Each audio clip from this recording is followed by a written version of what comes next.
This podcast is generated using artificial intelligence.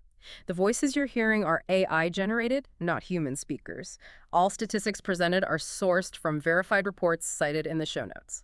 Welcome to TrustCheck AI Talks. Today we're diving into something pretty heavy, the devastating reality of scams here in 2025. It's a crisis, frankly. The scale is just enormous. We're talking about potentially $64 billion in losses. That's affecting something like 7 out of 10 Americans this year. 7 out of 10, that's almost everyone. And the pace, it's not slowing down, is it? Not at all. Look at just Q1 of 2025.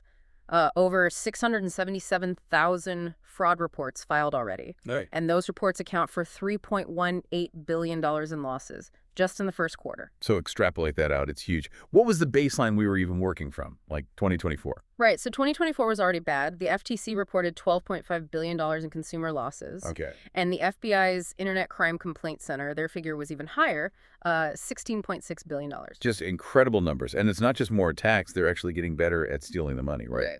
Exactly. That's a crucial point. In 2023, about 27% of reported scams involved actual money lost. By 2024, that jumped to 38%. So, nearly 4 out of 10 times someone reports a scam, they've lost money.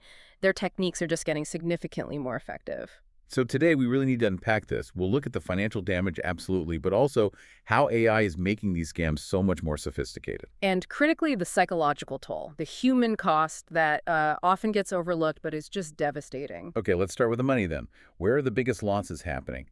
Which scam types are driving these billions? Well, the biggest category by far remains investment scams. They accounted for $5.7 billion in losses in 2024 alone. Wow. And what's a typical hit for someone caught on one of those? The median loss was reported at $9,000. So, not insignificant, a major blow for most people. Definitely. And what's the other big category? Imposter scams. That's number 2, pulling in about $2.95 billion in losses. Imposter scams, like pretending to be someone else. Exactly. And within that, the real explosion we saw was in government imposter scams. Oh, like the fake IRS calls. Or something else. Yeah, but getting much more aggressive. Claiming your social security number is linked to crime, things like that. Those jumped from $171 million in losses in 2023 to $789 million in 2024. A huge leap. They really prey on that fear of authority. That makes sense. Fear is a powerful motivator. Now, what about who's losing the most? Is it evenly spread? It's complex. Younger adults actually report losing money more frequently. Maybe they encounter more scams online. Right. But older adults, they suffer the highest overall financial losses. The devastation is concentrated there. How bad is it for older Americans? Well, just in 2025 so far, they've lost $745 million. And if you narrow it down to just the 60 to 69 age group, they lost $355 million just in Q1. Just staggering. And are these often large amounts? Yes, that's where the targeting gets really focused. Reports of older adults losing $10,000 or more to impersonation scams. That's increased fourfold since 2020. 4 times. And the really big losses, over $100,000. Those reports increased 8-fold between 2020 and 2024. We're talking $55 million then versus $445 million in 2024. Life savings wiped out. It's horrific. And there was another category you mentioned that surged, job scams. Yeah, absolutely devastating, preying on people needing work. Reported losses there went from about $90 million back in 2020 to $501 million in 2024. It's clear they target moments of need and opportunity investing, finding a job, dealing with the government. That's when you're vulnerable. Which leads us right into the technology fueling this. The AI sophistication. It's not just simple phishing emails anymore, is it? Not at all. Generative AI, the tech behind ChatGPT and realistic image generators, it's completely changed the game. It's weaponized personalization at scale. And is there a projection for how bad this AI-driven fraud could get? There is. Deloitte, they predict that Gen AI-driven fraud losses could top $40 billion globally by 2027. $40 billion. Wow. So what are the specific AI tactics we should be most worried about? Well, voice cloning is incredibly alarming because it hits our basic sense of trust through hearing. How does that work? How much audio do they need? That's the scary part. As little as 3 seconds of audio, they can scrape it from social media, a voicemail, anything. 3 seconds. And with that, they can create a voice clone that has an 85% match to the original voice. An 85% match. Good enough to fool someone, especially in a panic situation. Absolutely. And it's not theoretical. A study last year found 1 in 4 adults had already experienced an AI voice scam attempt. 1 in 4. Okay. And it's moving beyond just voice, right? Video, too. Yes, deepfake video is becoming a major tool, especially for targeting businesses and enabling those huge losses we talked about. Business email compromise, or BEC, is increasingly using deepfakes. Like that engineering firm case. Erupt. Exactly. The Erupt case in 2024. An employee was tricked into wiring $25 million. Why? Because they attended a video conference call with deepfaked versions of company executives. $25 million from one fake call. How do they make it so convincing that it bypasses corporate checks? Because the AI allows for intense personalization. They mimic speaking styles, use correct internal jargon, create urgency. It's designed to short-circuit the usual red flags. And are professionals seeing this frequently? Very much so. In 2024, 53% of accounting professionals reported being targeted by deepfake AI attacks. They're going after the gatekeepers. So, across the board, how much of fraud today involves AI impersonation? The latest figures for 2025 suggest that AI-powered impersonation fraud accounts for something like 82% of all fraud attempts. 82%. It's the dominant method now. The realism makes it incredibly hard for anyone, even savvy people, to spot. Okay, we've covered the terrifying financial scale, the tech. Yeah. But let's shift. Because the money, as bad as it is, might not even be the worst part. Let's talk about the psychological damage. Yeah, this is crucial. The trauma. It runs so much deeper than the bank balance. Being scammed is an active violation. It shatters your sense of security, your self-trust, even your self-worth. And we're seeing actual clinical consequences, right? Yeah. Like recognized mental health impacts. Absolutely. Research coming out this year, 2025, clearly links being scammed to higher rates of insomnia, severe anxiety, depression, and even symptoms consistent with PTSD. PTSD, like from a combat situation. The symptoms are remarkably similar. Flashbacks, intrusive thoughts, hypervigilance, constantly feeling on edge, scanning for threats. That's intense. How long does that last? Does it depend on how much money was lost? That's one of the most devastating findings. The PTSD-like symptoms can persist for 1 to 2 years, regardless of the financial loss. Wait, really? Losing $500 can cause the same duration of psychological harm as losing $50,000? The research suggests yes. The core injury isn't just the money. It's the betrayal, the violation of trust, the damage to one's sense of judgment. 2/3 of victims report significant negative emotional consequences. That reframes a whole crime, doesn't it? The real goal is to break the person's spirit, in a way. It seems that way, and what makes recovery so hard is the profound shame and self-blame. Right, people feel foolish, embarrassed. Exactly, and that shame leads them to isolate themselves. They're afraid of being judged. We heard from one victim, Rose Stein, who lost a lot in a romance scam. She felt so worthless, she said she actually contemplated suicide. Just felt stupid, like she had no value. Oh my God. And that creates a horrible trap, right? You need help to recover, but the shame stops you from seeking it. It's a cruel paradox. Recovery needs action, but the depression and self-blame paralyze you.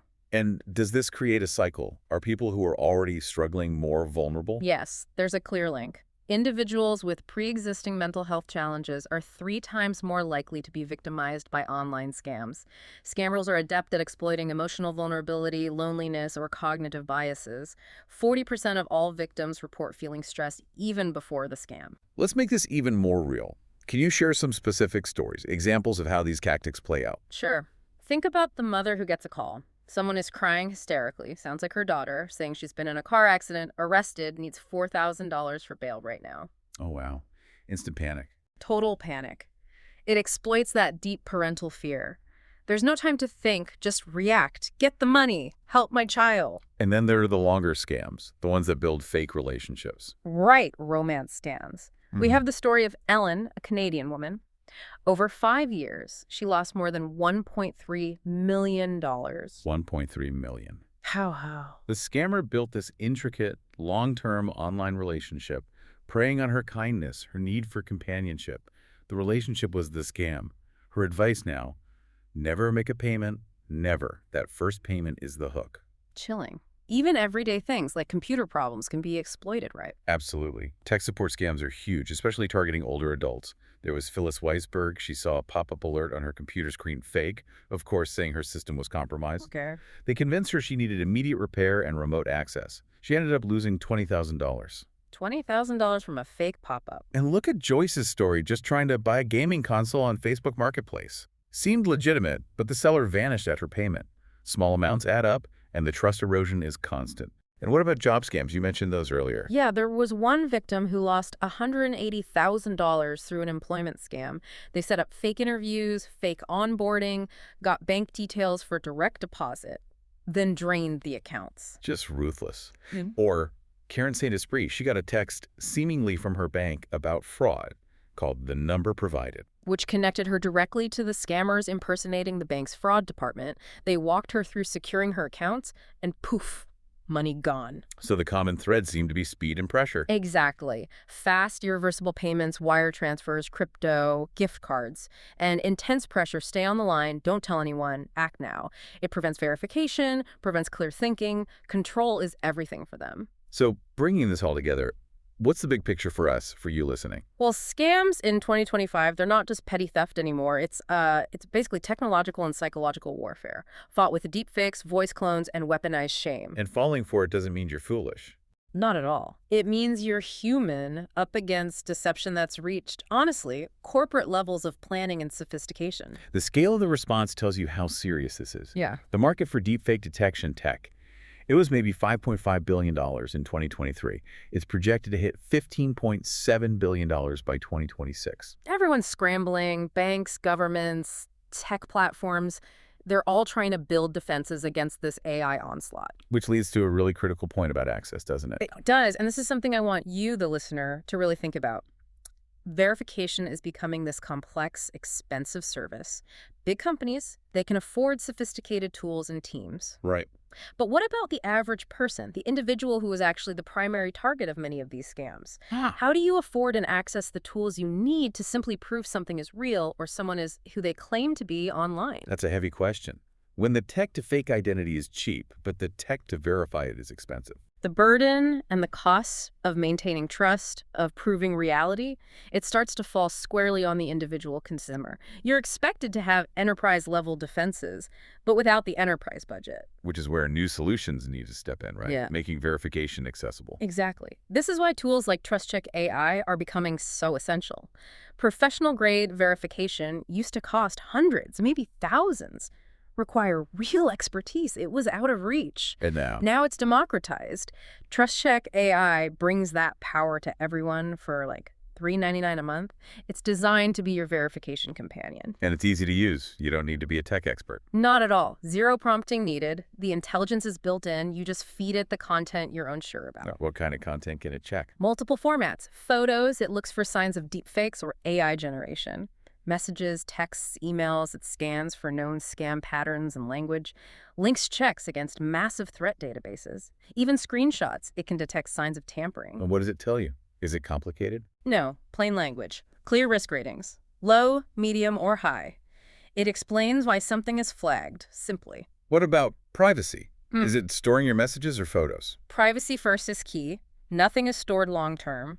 The analysis happens in real time to give you the check you need, then it's gone. Your data stays yours. So it helps you make a better decision. It doesn't just decide for you. Precisely. It enhances your judgment. It doesn't replace it. You stay in control, but now you have expert analysis backing you up. You get, I think, 300 scans a month, which is plenty for most people, and you can try it out first. How could it have helped in those stories you mentioned? Well, think about Ellen's romance scam. TrustCheck AI likely would have flagged the linguistic patterns, the love bombing, the eventual requests for money, classic romance scam indicators. Okay. The mother with the fake daughter call. Checking the incoming number might have revealed it as a known spoof or scam number. Joyce's Facebook Marketplace scam. It could flag suspicious seller profiles or payment requests outside the platform. So it provides that moment of pause, that external check before you act. Exactly. That crucial verification step that scammers try so hard to make you skip. So let's wrap this up. In 2025, with, 7 in 10 Americans affected, and AI scams exploding by 456% in the last year, verification isn't really optional anymore, is it? It's essential. It's basic digital hygiene now. And tools like TrustCheck AI are finally making that professional level protection affordable and accessible for everyone. You can find TrustCheck AI on the Google Play Store and the Apple App Store. You can try it out with 4 free scans. This podcast was generated using artificial intelligence. All information is sourced from verified references. Stay safe out there and verify with TrustCheck AI.